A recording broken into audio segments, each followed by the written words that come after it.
Speaker साहब,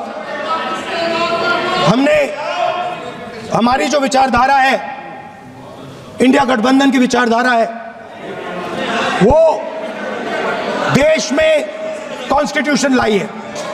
हम सब मिलकर कॉन्स्टिट्यूशन की रक्षा करते हैं। अंबेडकर जी ने कहा था, if there is political equality but no social and economic equality,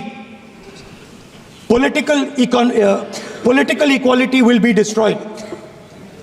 ये अंबेडकर जी के शब्द हैं और आज ये बात सबके सामने है। पॉलिटिकल इक्वालिटी जो थी वो खत्म हो गई है। हिंदुस्तान के सारे इंस्टीट्यूशंस कैप्चर कर लिए गए हैं। सोशल इक्वालिटी नहीं रही, फाइनेंशियल इकोनॉमिक इक्वालिटी नहीं रही। इसीलिए हमारा अगला कदम जाति जनगणना होगा। हम देश को दिखाना चाहते हैं कि आपने किन लोगों का और कहां कहां अंगूठा काटा है। हम दलितों को, आदिवासियों को, पिछड़ों को, किसानों को, मजदूरों को दिखाना चाहते हैं कि आपने किस किस का अंगूठा काटा है। इसलिए जो मैंने वायदा किया था, इसी हाउस में यहां हम कास्ट सेंसस लागू करेंगे और उसके बाद हिंदुस्तान में एक नए तरीके का विकास होगा, एक नई तरीके की राजनीति होगी। जो मैंने पहले कहा था, जो आपको अच्छा नहीं लगता है, 50% रिजर्वेशन, उस दीवार को हम यहां तोड़ेंगे। 50% रिजर्वेशन की दीवार और जाति जनगणना हम यहां करा के दिखाएंगे। आपको जो कहना है कर लो, कह लो। यहां सभी गणमान्य लोग बैठे हुए हैं, हिंदी समझते हैं और हिंदी में एक मुहावरा है, अगर चाची की मूंछ होती तो वो चाचा कहलाती, अगर चाची की मूंछ होती तो वो चाचा कहलाती। अब चाची की मूंछ नहीं है तो वो चाचा नहीं हो सकती। तो ये इंडिया अलायंस की सरकार बनेगी और फिर वो भाषण लिखेंगे और वो भाषण हमें सुनाएंगे, यह मौका कभी आने वाला नहीं है। और वैसे सभापति महोदय, ये कोई बोल रहा है चाची 420, वैसे ये शब्द प्रयोग करना शायद प्रतिबंधित होगा, मगर सबसे महत्वपूर्ण विषय है कि ये इंडिया अलायंस क्या है। अभी दिल्ली के चुनाव चल रहे हैं, कल दिल्ली का चुनाव है। अब इंडिया अलायंस को लेकर किस प्रकार की भ्रामक स्थिति बनी हुई है आप देखिए। नाम लेना मना है, इसलिए बिना नाम लिए ही मैं बता देता हूं। टी शर्ट और मफलर के बीच लड़ाई चल रही है।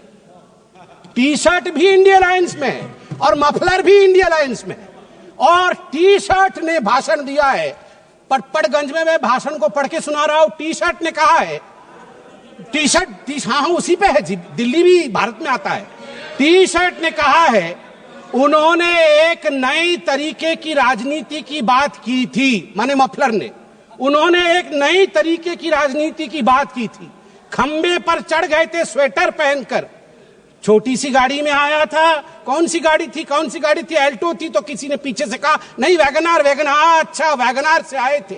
और सीधे शीश महल में जाके पार्किंग हुई है उनकी, सीधे शीश महल में। सबसे बड़ा घोटाला शराब घोटाला किया है, ऐसा नेता प्रतिपक्ष ने आम आदमी पार्टी के लिए भरे सभा में कहा है। और मफलर भी पीछे नहीं हटे, मफलर ने भी अटैक किया है।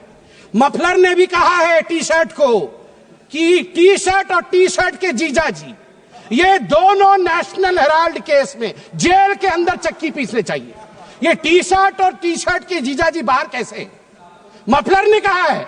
अब आप बताइए, अगर इंडिया अलायंस के अंदर ये आप इनके रिश्ते को चाइनीज नूडल्स, ये नूडल्स भी इतना कॉम्प्लिकेटेड नहीं है जितना इनके इंडिया अलायंस का रिश्ता कॉम्प्लिकेटेड है। ऐसे में ये सपना देख रहे हैं कि कभी इनकी सरकार बनेगी तो वो भाषण करेंगे। आज चीन के विषय में तो 34 बार चीन का नाम लिया गया। चीन में मैन्युफैक्चरिंग, चीन में प्रोडक्शन, सब कुछ बताया गया। आज मैं हकीकत रखना चाहता हूं। सभापति महोदय, अटल बिहारी वाजपेयी जी की सरकार, मैं कागजात लेके आया हूं मैन्युफैक्चरिंग का। चीन की मैन्युफैक्चरिंग की बड़ाई कर रहे थे आदरणीय राहुल जी, 2004 में अटल बिहारी वाजपेयी जी के कार्यकाल में India China bilateral trade had set a new record with a total trade touching 13.6 billion US dollar, and India was enjoying a comfortable trade surplus of 1.75 billion US dollars. India का ट्रेड सरप्लस था, हम export ज्यादा कर रहे थे, import कम कर रहे थे, 1.7 बिलियन डॉलर अधिक कमा रहे थे, मगर 2004 से 2014 तक 10 वर्षों में इनकी पार्टी ने ध्वस्त कर दिया उसे। 25 गुना जो डेफिसिट होता है, ट्रेड डेफिसिट, वो बढ़ा के रख दिया इंडिया और चाइना के बीच में। मैं आज सवाल पूछना चाहता हूं, यही करार हुआ था क्या? ये जो दोनों गए थे चीन में, MOU साइन हुआ था शी जिनपिंग के साथ, राहुल गांधी जी ने किया था, क्या यही करार किया था? आप बताइए। अब अनएम्प्लॉयमेंट के विषय में बातचीत हुई थी। अनएम्प्लॉयमेंट का रिकॉर्ड यहां मैं स्ट्रेट रखना चाहता हूं।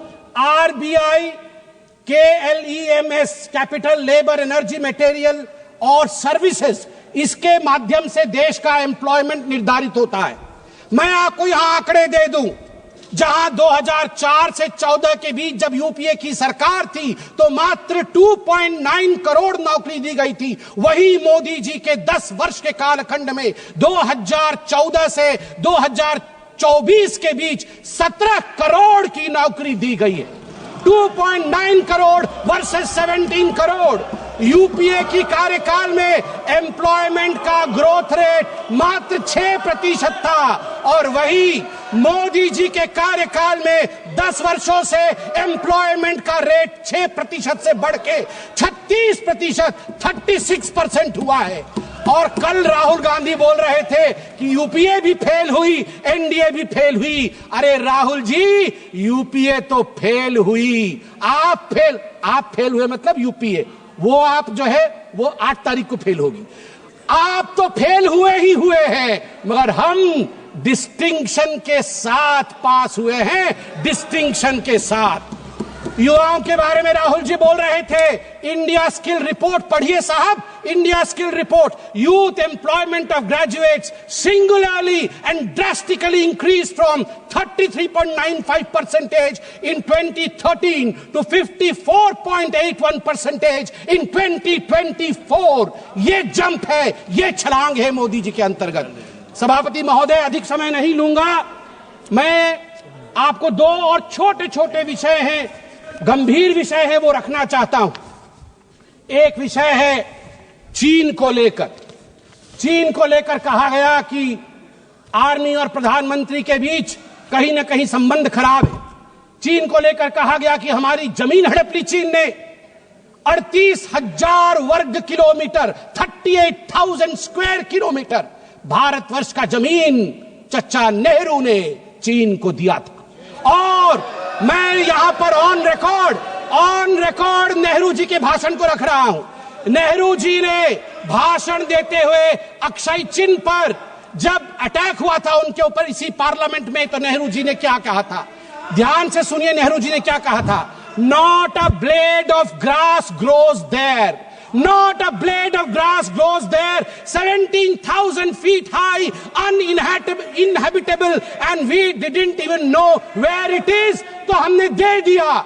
तो आप जानते हैं सभापति महोदय, महावीर त्यागी जो खुद कांग्रेस के ही मंत्री थे, नेहरू जी के कैबिनेट के, वो खड़े हुए और महावीर त्यागी जी के बाल नहीं थे, उन्होंने अपना सर दिखाया और कहा, Nehru ji, this head, bald head, does not grow any hair. Should I give the head to someone else? Should I give the head to someone else? तो नेहरू जी भी शर्मिंदा हो गए थे, नेहरू जी भी शर्मिंदा हो गए थे।